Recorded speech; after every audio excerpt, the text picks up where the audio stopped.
Pidä kädessä, mutta älä laita sitä taskuun. Harvallahan noin pitkää taskua. Kirahvilla voi kaulatasku olla noin pitkä.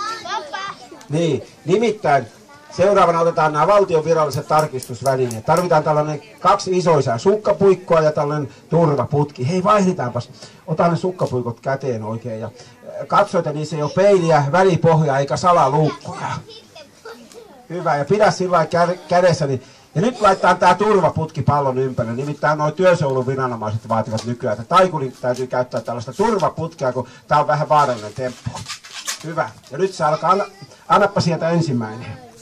Toinen, kumpi, jompi, po svenska. Hyvä.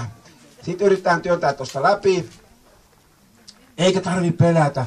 Ei se pamahda kuin kerran, jos se pamahtaa. Niin ja voi työntää sormet vaikka kaverin korviin. Ja nyt se alkaa, otetaan ensimmäinen vauhdilla. Hop, hop, hop. Oho, meni kansa hiljaiseksi. Ei mennyt. Menikö hyvin? Koska ei mennyt läpi.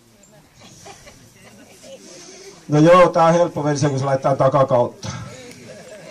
Nyt keskeltä noin mitään ja nyt se sitten alkaa.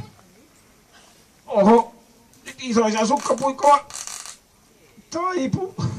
Onneksi podasin viime vuonna 5 minuuttia, niin jaksoin työntää. Hyvä, annappa se toinen sieltä.